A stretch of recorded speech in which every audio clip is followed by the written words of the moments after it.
Welcome, everyone, to the Nichols and Redpath Tax Update podcast, returning after a hiatus. There we are. There's me over there on the side. Ian will be joining us in coming weeks. He's not with us this week, but he makes a valuable contribution to everything that the South Carolina Association of CPAs is doing to bring you the very latest and most interesting federal income tax, estate tax, gift tax, poll tax. No, there is no more poll tax. That's right. So let's see what we have to work with this week.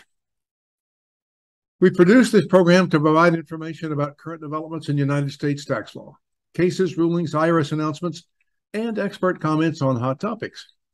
You receive it as a member benefit from the South Carolina Association of CPAs.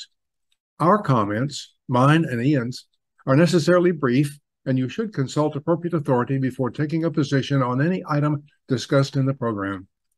We acknowledge the value in preparation of this program of my subscription to Tax Notes Today, published by tax analysts, and Ian's subscription to Checkpoint, published by Thomson Reuters. Both are excellent sources of timely federal tax information. What's in the program this week? Issues in tax debate are not new. They started with FDR in 1935. Another high-profile dispute: who is a limited partner? We're going to talk about that because it's important in your role as your taxpayer client's advocate that you don't decide arbitrarily that your client is a limited partner, thereby making his income or her income subject to self-employment tax. And then, can you help a family save a business by dividing it?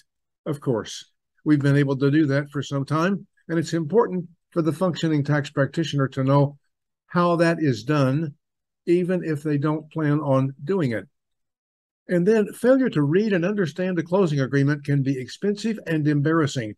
I cannot imagine the embarrassment of the lawyers and the accountants that negotiated a closing agreement for Chesapeake Energy, only to find that they had underestimated the interest on the tax deficiency by over $11 million. And finally, I want to share one commentator's thoughts on reasonable basis, because it's going to come to the forefront since the AICPA has finally dropped the proposed modifications to the statements on standards for tax services. Well, that's it. As I said, Ian will join us next week, but let's get through this. What started with FDR? Certainly not anything that would involve these two guys, right? That's current politics, and we don't really care about that. But Tax Notes on September 5th, in an article by Joseph Thorndike, took us on a trip down memory lane. Franklin Roosevelt began a gradual process of changing the politics of taxation back in 1935. And he did that in response to public outrage because J.P. Morgan admitted in testimony to the Senate Banking Committee that he paid no income taxes during 1931 and 1932. My comment there is, does that sound familiar? That revelation shocked Americans, or at least the ones that were paying income taxes, because by that time, income taxes were being taken out of the paycheck of employees and just remitted to the federal government without the necessity of anybody filing a return. It was time for tax reform writ large.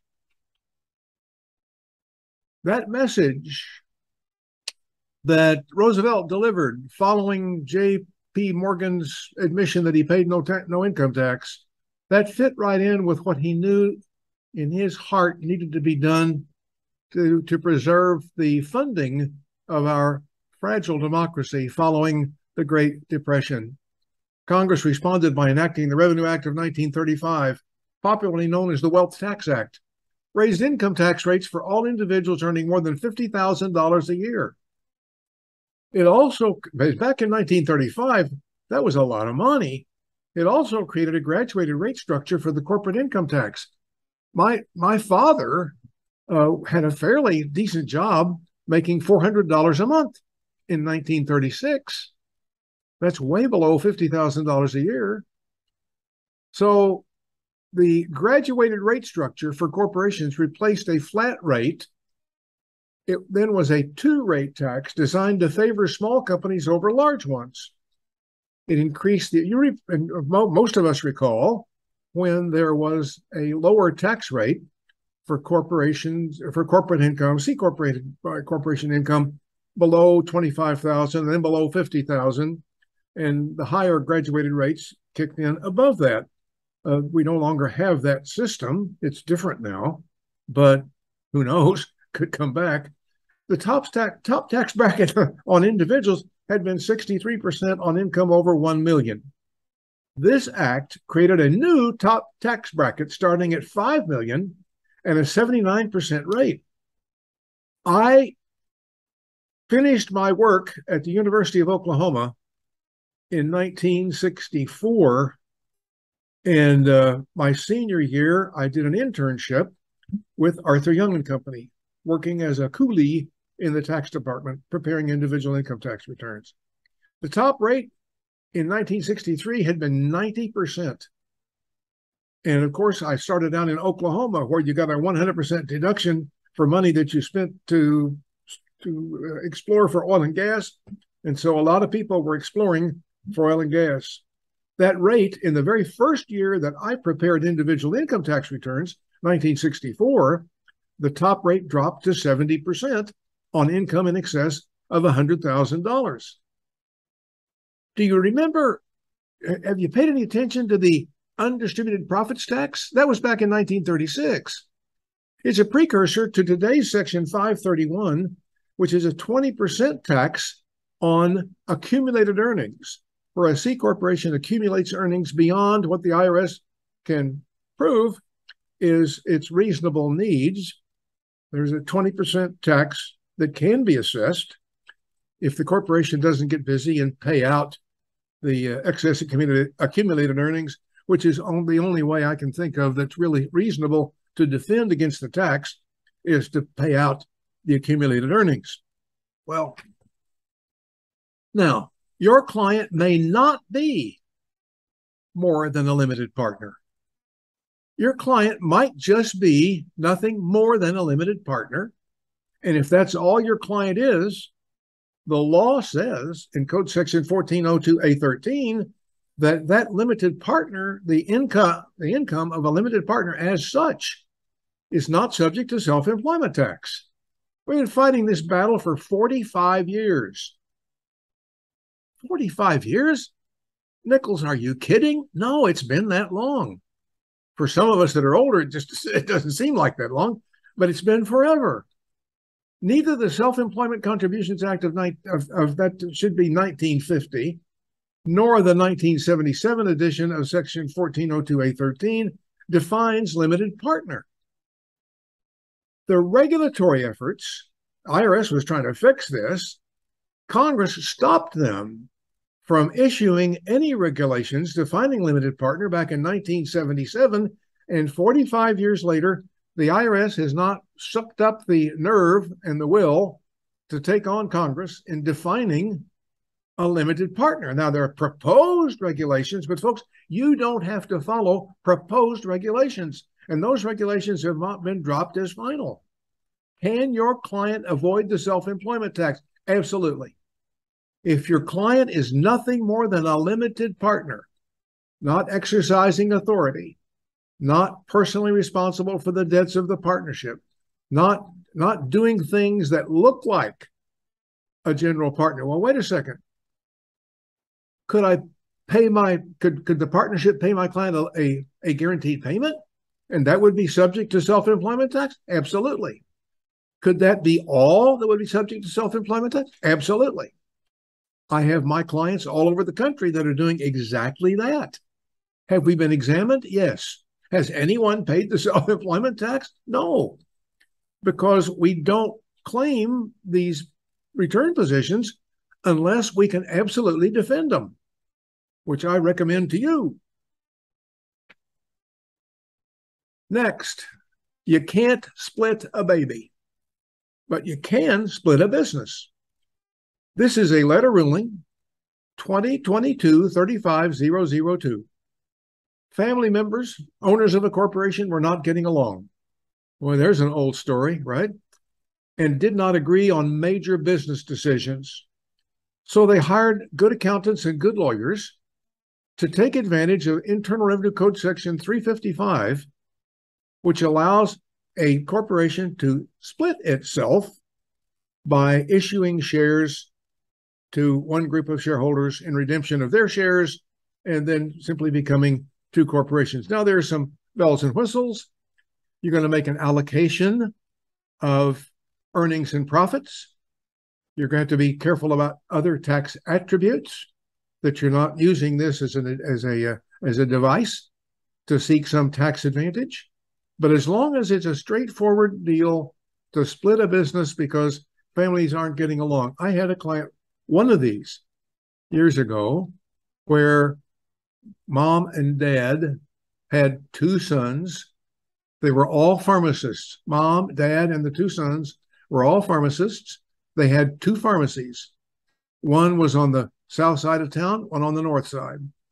Each son ran one pharmacy, but they were in one corporation because that's what mom and dad had, how they set it up.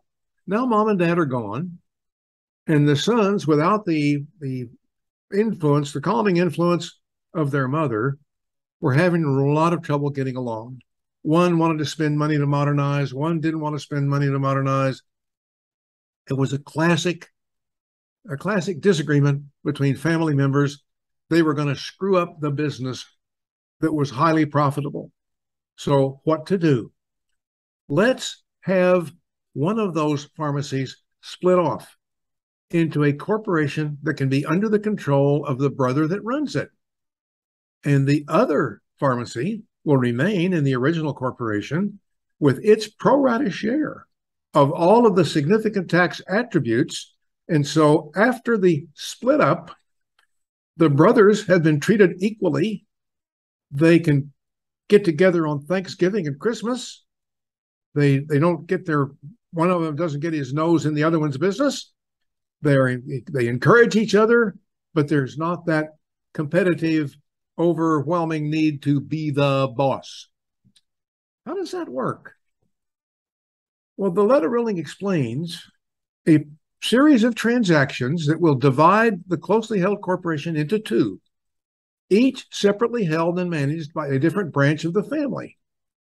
And that transaction will comply with all the provisions of Code Section 355, which are, among other things, there must be a business purpose for the transaction, and the family feud is enough business purpose most of the time. There must be a continuity of business. Both of these corporations must continue in a trade or business, not necessarily the original trade or business, but a trade or business.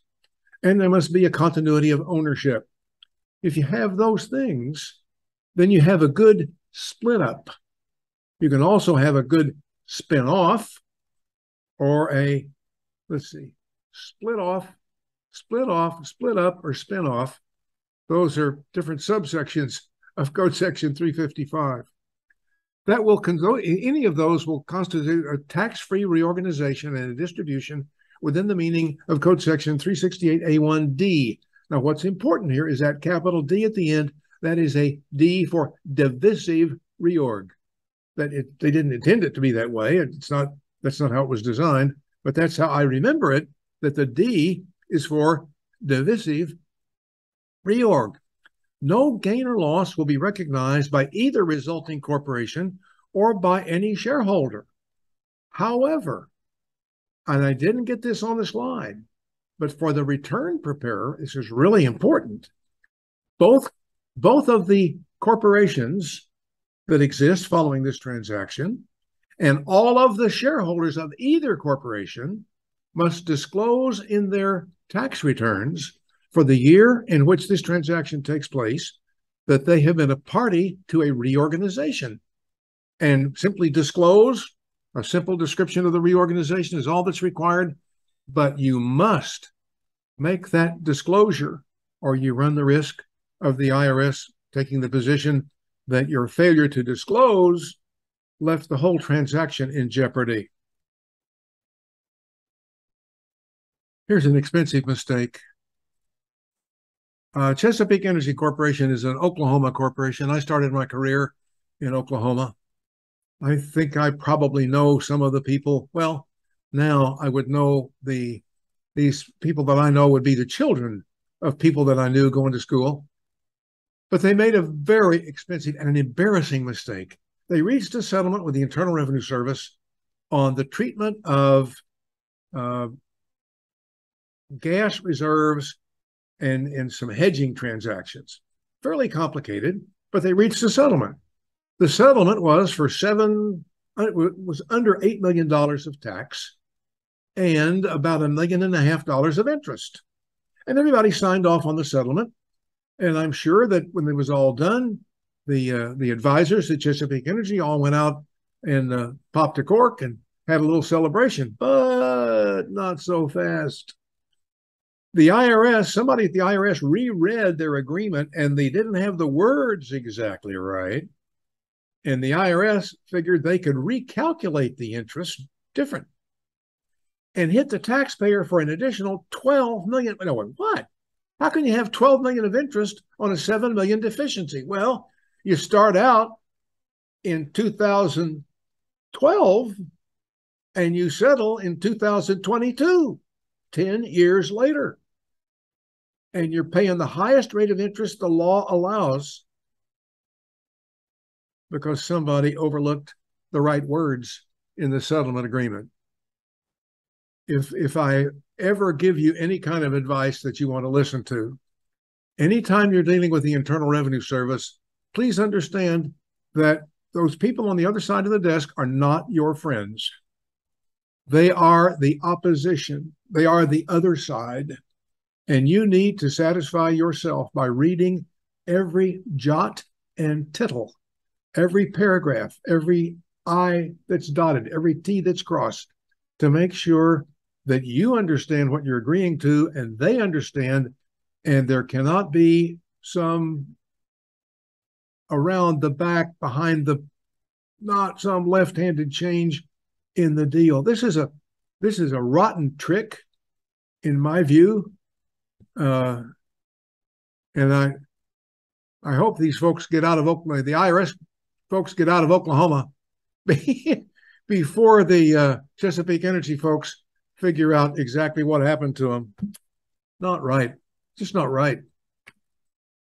Now, speaking of what's right, we can determine for ourselves what's going to be right when we're working with tax return positions. The advice here from an article by Robert Wood, and Robert Wood is one of the authorities that attorneys go to when they are litigating whether or not a return position was appropriately advised by an accountant. Did the accountant do a good job? Arriving at the appropriate tax opinion standard is a tough job. It's right. I tell you that. We've got a program coming up where I have a wonderful interview with Kip Dellinger, a longtime friend of mine out in California. Kip and I are both medal winners from our respective associations, and we both are experts on tax practice ethics, which gets to the question of tax return positions and supporting those positions. These positions are sometimes loosely defined as the tax opinion standards in terms of percentages. Now, I'm an accountant, not a bookmaker, and not an actuary, so I'm not sure that I should put myself forth as relying on percentages, but it might help me to make a judgment. Here's what my good friend Robert Wood suggests. A tax return position can be not frivolous. There's a 10 to 20% chance your tax argument will prevail. Disclosure doesn't help there. Frivolous, not frivolous, you are very much on your own. There is no way you can protect a position that might even be thought of as frivolous with a disclosure. Now, if you believe a return position has a reasonable basis, disclosure is still required. And that disclosure needs to be made on a Form 8275, and the form number is called out in the regulation. If you believe a reasonable basis, we're going to talk about the percentage here in a minute, a substantial authority, disclosure is not required, but it might be wise. There may be cases both ways. Tell the IRS what you're relying on when you file the return. And basically you're saying, bring on, I'm ready. I'm ready to fight. Bring it on. Here's my authority. You bring yours and let's see who's right. Then there is more likely than not. The odds are better than 50% that you will win. No disclosure is required, but your determination that it is more likely than not, and providing the client with your memorandum, your tax opinion, is vital here. And then there is should.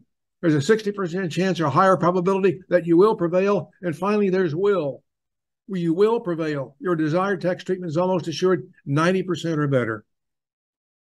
But all of these suggest that the accountant who's providing an opinion, or the lawyer that's providing an opinion, will put that opinion in writing, and as the last paragraph is probably going to say something about determining that this opinion has a reasonable basis, or has substantial authority, or is more likely than not, or should prevail, or will prevail, to give some weight and some heft and some oomph to your opinion.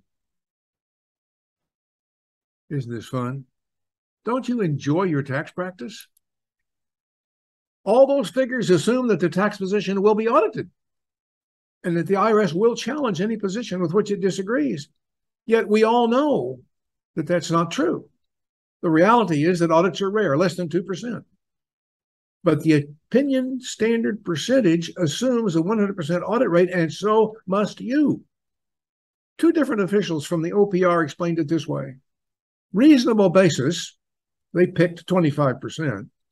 When a reasonable and well-informed analysis by a person knowledgeable in the tax law and about the transaction should go here, concludes there is at least a 25% likelihood a position which is disclosed to the expert would be upheld on its merits, and that must be paired with disclosure on a Form 8275.